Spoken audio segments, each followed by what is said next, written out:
What's up, everyone? I'm Scott, And I'm Jason. and you are listening to Liquid Carnage. How are you, my friend? I'm good. I'm good. I'm doing really good. Yeah.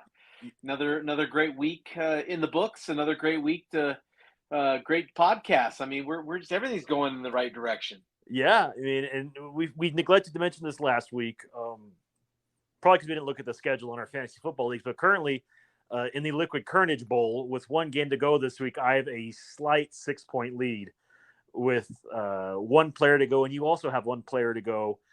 Unfortunately for both of us, it's two very inept players for us so far this season. Oh gosh, that's right. Yeah, I didn't look at the score from yesterday, so I know that we were kind of going back and forth and back and forth. So you know that's the only way you can do it when you play the best. You got to go back and forth, back and forth. I tell you what, man, I outsmarted myself. And this podcast, this week's episode is not about fantasy football, but I labored this week over starting Kyler Murray or Joe Burrow. Okay. And that's a good problem to have in most cases. Yeah. Oh yeah. And, I looked at it and I just thought, man, the Eagles are playing tough and I don't want Kyler to have a shit game. And like Joe Burrow, they're getting it figured out in Cincy, Baltimore, prime time. Like, I'm going to go with Joe Burrow. That dude he's turning into one of my favorite players. Like, he has it. Yeah. And they both got me the same amount of points. So it ended up being a wash. All that laboring and just for 19 points. Oh yeah. Well, I had a choice, obviously, as well. I could have picked Tyler Lockett, or I could have picked. I'm skipping the name, but he played in the afternoon game. I think he was with Michael Gallup. Michael Gallup. Yeah. And 31 points for Tyler Lockett, 8 points for Gallup. So if I lose this week, it's because I chose incorrectly. Yeah. Well, welcome to the club. But that's a great segue into our topic for today. Choosing life paths. It's interesting because my job right now is we're going through hiring a new senior VP of whatever it is I do, and we've had a candidate come through, and it was very interesting to go through the interview process with this person for a couple hours, and it got me thinking, man, what makes people just make some of these life changes? Our EP Tom will change his life on a dime. He proved that by moving to Denver in the middle of a pandemic, or the start of a pandemic. And I want to say he's doing very well, but no one's ever quite sure because we only see him twice a year, sometimes three. Yeah, that's kind of interesting because most people fall into one of two categories, right? Mm-hmm. Like you either chase the money or you chase the type of work that you want to do. Yeah. Those it seems like the only two paths that I could see. So for someone like the EP, I don't know whether he's doing it for the money or if he's doing it for the life, the career path he's choosing. Because just to go to some place you've never been to before is not usually one of the reasons why you take a job or leave a job. Yeah, that's kind of what got me interesting about this because this individual that we interviewed spent their entire career on the East Coast, New York City, Stamford, Connecticut, short stint in Maine.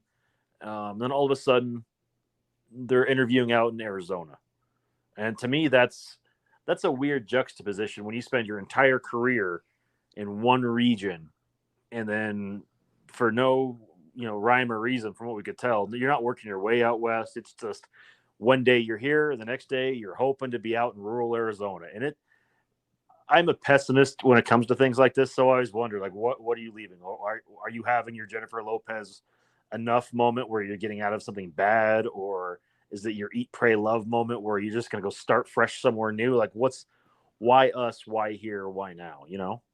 Well, I don't know if you've been watching the show on Hulu called Welcome to Wrexham, but it's basically a true story, or not true story. It's a documentary kind of real TV about a soccer team in Wales that Ryan Reynolds and Rob McElhenney bought. I have a jersey. Well, one of the best players, left a division that was above where he is now and came down to go to Wrexham. And when they asked him, it's like, well, why would a good player like you go down to a lower team? He said, well, this is where I want to build roots. I have family here, and this is why. So for me, it's like it has nothing to do with money. It has nothing to do with maybe a career path, but maybe it's just the life I need to live has to be, this fits perfectly with that life, and so I'll make it work because it brings in my personal with my professional. Yeah, and I get that on that level when you talk about. I know you're talking about Welcome to Wrexham. I just can't think of his name. I get that because when you're going to a place where you have family, you have a support system, you have things in place, and you're still relatively close by. That to me makes sense. You know what? Like it's a good fit. You have a place that wants you. You want that place. You have family and friends there. It's money you're okay with. You know what? Let's go do it. In a situation like this, to me, it's weird because you have nothing out here. No one out here. Um, you're traveling 3,000 miles away to start over on a much, much smaller scale. And it makes me wonder, is like, how are you going to adjust from a major metropolitan area that's a very hustle and bustle in New York City for anyone that's been through it's nonstop all the time to us, you know. Yeah, have you ever left a job for less money? Not intentionally, but yeah. No, but you know what I mean? Like some people like leave jobs intentionally for less money just so they can change the Their field. dynamic. Or Um it's such a shitty place to work that the money's no longer worth the headache and strain.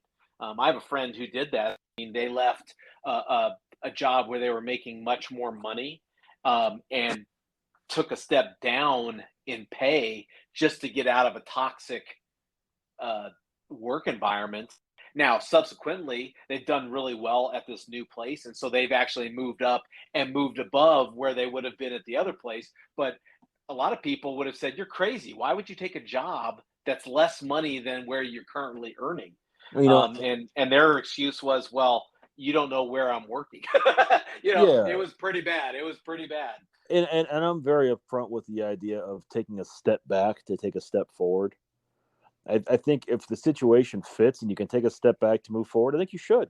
I mean, it's not forever, and taking less money, while not ideal, should put a chip on your shoulder to make you work harder to get past the point, or at least back to the money you were making prior.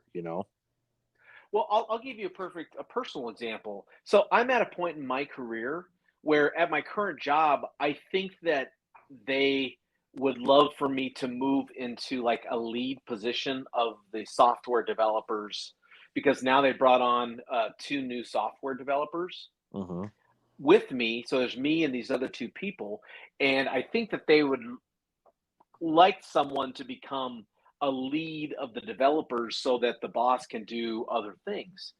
And I'm personally at a point in my career where I don't have any interest in being in management. I have no interest in being a lead. Yeah. So it's not even to take one step back to take two steps forward for me. I'm at a point in my life where I have a good enough gig that they appreciate me, they want me there, but I don't want to go up any higher. Yeah. I'm not doing it anymore. I get it. Yeah, like it's like the extra pay is not worth the extra headache for me. Like that's Yeah. just where I'm at. So for me, I've made choices about my job that have all to do with I just don't want to go up anymore. I don't want to move forward. If I get a 1% raise and that's just the best that I do, okay, I'm okay with that. Yeah, and that's kind of where I'm at in life. I was telling Janice a little while ago. It's like I have one more big push in me to go to try to do like a major move into management, into a higher level. And I've shot my shot with that a couple of times, and I just finally told her, like, listen, if it happens, great. I'll go all in with it. But if it doesn't, I'm okay doing what I'm doing for another 21 years because I'm out at 62. Win, lose, or draw. Out at Win, lose, or 60. draw, I'm out at 62. Okay. And you know what? I can offer these companies my services, and if they don't want my services, that is not my problem. Okay. You know, Okay. but I get it. Like, there comes a certain point where you have to be okay with. I like the freedoms I have. I don't have to have anyone answer to me. I get my job done. I just want to be left alone to do to do my thing and leave it at that, you know. Like, I look at the executive producer, and I can't imagine that he did this move to Denver for financial reasons. Don't get me Um, wrong, there might have been financial benefits to moving to this new area and doing this new job, but I get the feeling that's not what motivated him. That's not I feel the like reason. he makes a move like this when someone looks at him wrong and it pisses him off on the wrong day. I mean, it's not reactionary, but it's probably as close to a thought out reactionary process as it can be, if that makes sense. Hmm. So Yeah, yeah. Well, and let's be honest too. How nice is for him, because there's plenty of people that would love to do that and can't, because the fluctuation in terms of job would be too much, or they would, they couldn't handle, just upping and moving and going. He has the flexibility to do that. So, he's living the dream for some people. Some people would love to quit their jobs and just can't. I've been honestly thinking about this for the last couple of years. Like, how long do I want to keep going at the level I'm going before I can step back? And I don't want to say do a lesser job, but do something with less responsibility, but to still keep insurance and still make a decent living. You know, uh, Yeah. just to move out, like let someone else have the headaches. I'm cool being like the person at Walmart who's looking over all the self checkouts. Not that job specifically, but something like, you know what, I'll put my time in, I'll do it. It's fine if I have to, but I just don't want the responsibility of being in charge of people anymore. Do you find too? I don't know about you, but I've been with a couple bosses recently where they were just made to be a leader. They were just made, like my current boss now. I mean, he understands every component of what we do. He understands every aspect of what impact that has for the rest of the people in our software. And he's just a tremendous leader. Like, Yeah. and I think, oh, I could never be him because he's that good. Like that I am not that good. He is amazing. Yeah. So there's some people that are just made to be a leader. They're made to do that kind of work, and more power to them. I'm fascinated by that. I've had a couple bosses. My last two bosses, both of them were like that. Very capable, very intelligent. Never had an answer they didn't know, or a question that they didn't know the answer to. And when you work for someone like that, it makes your job so much easier that you say, I would never want to replace him. Just Yeah. you do what you do, and I'll be fine.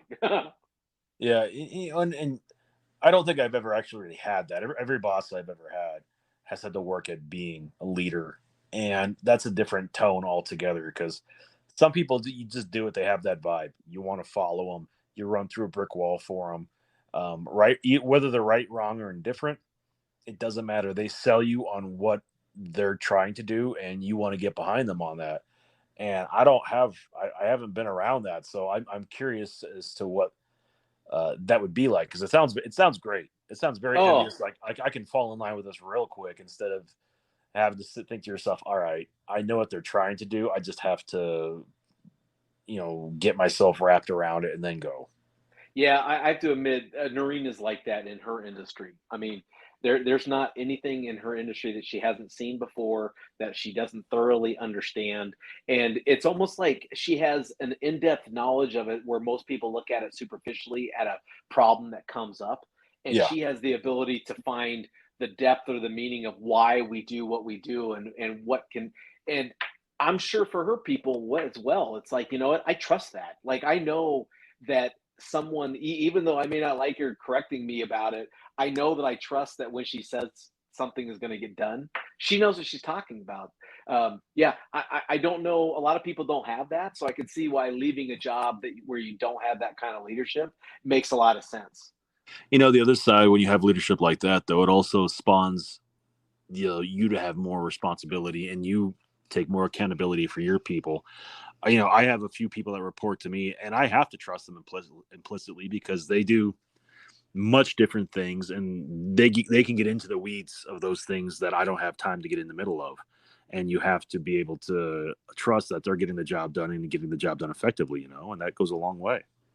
Do you feel that at this point in your life that you having passion for the work you do is important? Huh. Um, I feel like for some people it is. For me, Like it's not. I have a friend. I have a friend who basically, decided to switch jobs recently, and they said it's not about it's not about the money. It's just I don't know if I can spend the next 15, 20 years of my work career doing this particular job. And even though it provides me my salary and it's a good salary, it's not enough. Yeah. It's I couldn't do this for another 20 years. And I thought to myself, I said, and this person's pretty young, so 20 years doing the same thing, if it drives you, bores you to death or it saps the passion out of you, um, I could see why someone said, I'm going to try something different just because I don't want to I don't want to just make money but have passionless job that I'm not excited about. Yeah, the other side, there's other outside life factors too that work into that as well. You can't. Not everybody has the ability to just up and take a job for lesser pay to go chase their dreams. Sometimes you have to bite the bullet and do what you got to do because your family needs to be taken care of. Yeah. Yeah. Now, I mean, and some of the younger kids, they have the philosophy of you change jobs every 2 to 3 years, or you're standing still. You're not moving up in a company, because you should be getting 10, 20% raises when you move. Yeah, And I've never been able to do that per se, but I totally understand the philosophy that, in 3 years, if the prices for the same job have gone up because of inflation or just the job market's changed, why not take advantage of that increase oh instead of yeah, making your 1%? So, you know, the and, people have and figured out, people have figured it out. that's knowing your worth in a particular industry that has fast growing pay scales and being willing to be mobile like that. That goes a very long way too. Yeah. I mean, the only risk you run into is at some point someone's not going to pay you $500,000 to do certain jobs, right? Like Yeah, you can go up 20%, 20%, but at some point it's like, okay, this is the maximum that you're going to get, and you're not going to make any more by switching over to a new and, company. and there's a realist side to me, like in my field for what we do and where we're living. If you're going into a position like the one we interviewed for today in a major metropolitan area, that's a high six-figure job, a very high six-figure job, and you're not going to get that here. But you have to recognize the cost of living is much cheaper, and if you can't account for that in your salary and whatever else, you know that says a lot about you too. You have to understand that you might not get the same amount of money, but it might be more money for where you're living. That makes sense. Yeah, well, and I mean, I know for a fact that, a lot of people live in Kingman because while Kingman may not be a perfect town, it's a very easy town to live in Yeah. terms of, the kids have relatively safe schools in Kingman, that you can get to easily. You don't have to, drive 45 minutes in traffic to get your kids there. The infrastructure, while it's not robust, it has all the stores and restaurants that you could need to at least have, some sort of lifestyle that's enjoyable. And you're only an hour and a half away from Vegas. So yeah, Kingman has a lot to offer for a lot of people that, that is it makes your little bit less income go a little bit further.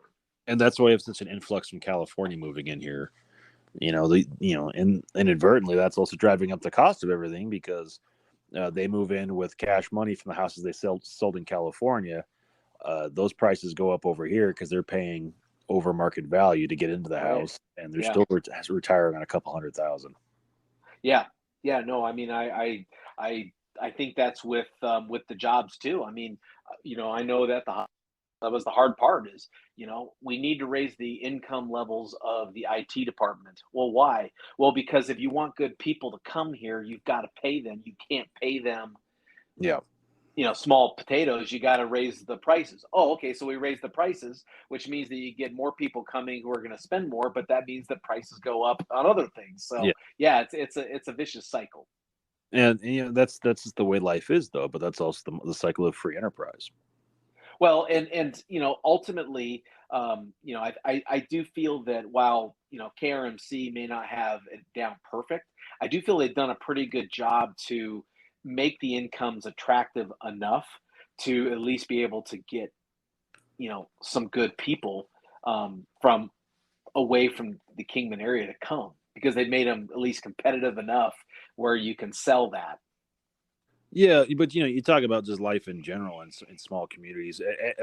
There's a lot of organizations that have to step up and pay to market, and a lot of those places organizationally won't do that in smaller markets because they don't feel like they need to be that competitive, or they just use their locations for training grounds and move the excellent people up to bigger corporations and bigger markets faster.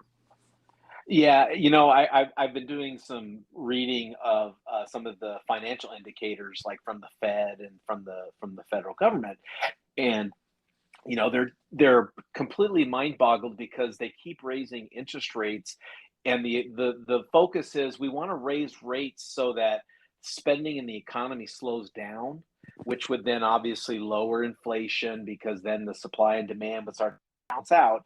But they said one of the key things that is mind boggling is rates have gone up 4%, let's say, in the last year and a half, but the unemployment rate is still the lowest it's ever been because companies are still not able to find any people that can work. You know what I mean? So it's almost like we want to slow the inflation down, but people still they're not filing for unemployment benefits. So the rate is still low. So that means that either people are finding great jobs that are still coming up, or they're finding different ways to make their money, whether it's house cleaning or whatever whatever's done under Venmo. So I find that people find a way to make money. Oh, they They'll always find do. Yeah. jobs. They'll find jobs to make money. And that's the biggest thing I always hear when people talk about, well, I can't find anybody to hire. Everyone says they're hiring, but we can't hire anybody because there's nobody out there. And that's a good point. It's maybe the people that you're trying to hire are making more money under the table than working, for you. Yeah, So maybe. Yeah, it and goes a long way. frankly, like we have the girl who we have a house cleaner that comes every couple weeks just to kind of do a little, tidy, do our laundry and dust and stuff. And we pay her. We pay her through Vet, and I'm thinking, we know we pay her, and she probably sees, two or three clients a day. That's a pretty good living for Yeah. working for yourself and creating your own schedule. And I mean, yeah, you got to hustle a little bit to get the gigs, but she's making a pretty good living doing what she wants. Well, I don't know if she wants to do, but to have the flexibility. Well, I mean, people are smart, man. People will figure out a way to do it if that's they want to. that's exactly it. Nature finds a way. Yeah. If Jurassic Park taught us one thing, it's nature always finds a way. And you will make as much money as you want working as hard as you want. It's just a matter of if you want to include the government or not. Well, and don't you find it interesting too that if you got this person to come to Kingman to work and Mhm. bring the skill sets from big metropolitan areas, Kingman might get a benefit from having someone like that bring over her experiences that would not Yeah. be available if she just said flat out no. But if she says yes, then do you really care what the reason is or why? Most companies say, hey, if I get someone good, why not? But they might bring over something that they can teach the hospital to do better. Well, it's about being in any organization. It's about being the right fit, not just a body to fill a job. And that's what they have to be very very careful about. And and any organization has to be careful about with what they do. It's just making sure they have the right person. And the interview processes today are a lot more intense than the last time I interviewed for a job outside my current organization. Intense. Give me an example. There's a lot more interviews in the interview process. There's peer interviews. There's subordinate interviews. There's one-on-one interviews, and on top of the traditional ones with who your superiors and coworkers would be. So it's very much more in depth than it used to be. And maybe we've gotten to a point with the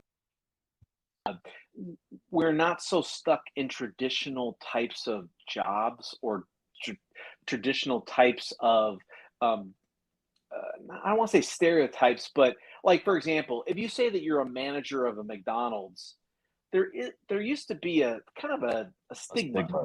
Yeah. right? Well, we've kind of gotten past. I think we're doing a lot better of saying, look, as long as you're doing what you need to do to take care of your friends or your family, then it shouldn't really matter. I'll give you an example.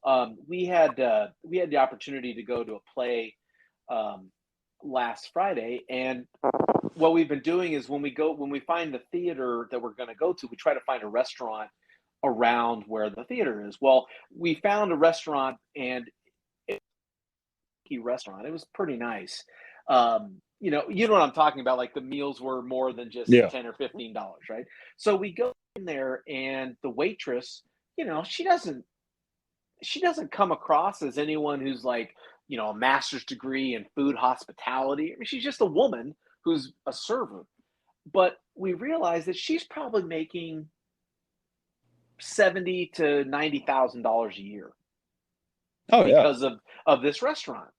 And I was thinking to myself, there are probably some people, say I have a master's in education and I'm a teacher. I make 45,000 a year. Yeah, I graduated high school and I work at this restaurant. I make 90,000 a year.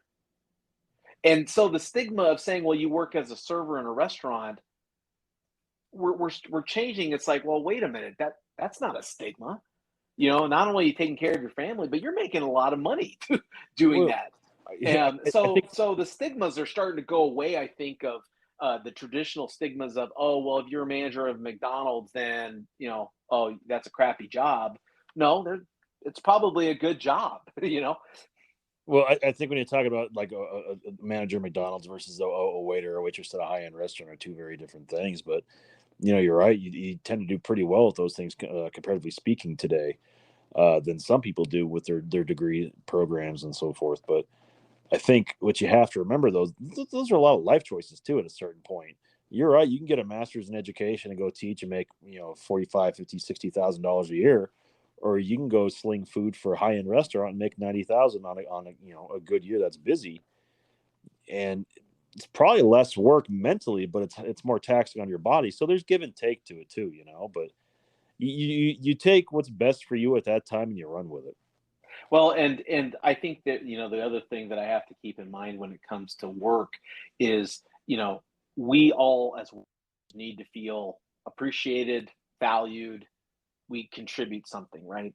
I Mhm. mean, I don't know if you've ever left a job where you just didn't get that feeling, but I have, where it's like, you guys don't seem like you value what I bring to the table. So why would I stay in Here, this job? yeah, Kind of like what you were saying with the EP, maybe saying, you know what, I'm fed up with the bull crap. I don't need to I don't need to stay here and go, yeah. And there's a lot of teachers that they may not like the money and they may like know the stresses of it, but they love teaching. That's where they get their value in this life is their teacher. And far be it from me to judge anyone who says, hey, I am a janitor and every time I come and be a janitor, I feel fantastic about what I'm doing. Then go for it. Like, be happy, value what you do, and maybe, you'll be the best at what you do. Oh, I feel like the moral of the story is if you love what you do, you never work a day in your life. Yeah. I mean, it would be nice to say that I don't get me wrong. I don't want to go to work some days. But it's definitely not like I could see myself working at this company for the next 10, 15 years until I retire and being perfectly fine with that. It takes care of itself for me. It's not like the best job where I'm so passionate about it, but I could see myself doing it and being okay that, yeah, I ended my career in a great place with a great, structure. Hopefully I have the same boss, you know what I mean? Yeah. If not, then, I feel like it's good. So, and if it's not, then screw it. We'll quit. Right. I'll become a professional podcaster with Scott Kern, baby. There you go. So as we wrap up today's show, if you have ever done something like pick up and move across country for a job to a place you knew nothing about and want to talk about it, we want to hear from you. Hit us up on Facebook, Instagram, or Twitter, all at Liquid Carnage. Or if you want our EP's Thanksgiving turkey tips, hit him up on Instagram and Twitter at Liquid_EP. Yeah. Well, good luck the rest of this week in the Liquid Carnage Bowl that's happening tonight. That's right. So It's good Darren luck. Waller versus Josh Jacobs. So let's go with Yeah, Darren Waller. both players are going, and who knows, But how about this? I've had crazier wins this year already in this league. Like one game, I needed 11 points to win. I got 12 points, and then my player did nothing the rest of the game. So, so I'll take whatever I can get at this point. Yeah, I have to get off a losing streak, so I need this win. Oh, okay. Okay. Well, if I beat you, then we'll talk about it next week. How's that? Yeah, I'm sure we will. With that All said, right. take us home. Hey, thanks for listening, everyone. We appreciate you. That was Scott. I'm Jason. And as always, if you never know quite what to say, just have yourself some Liquid Carnage.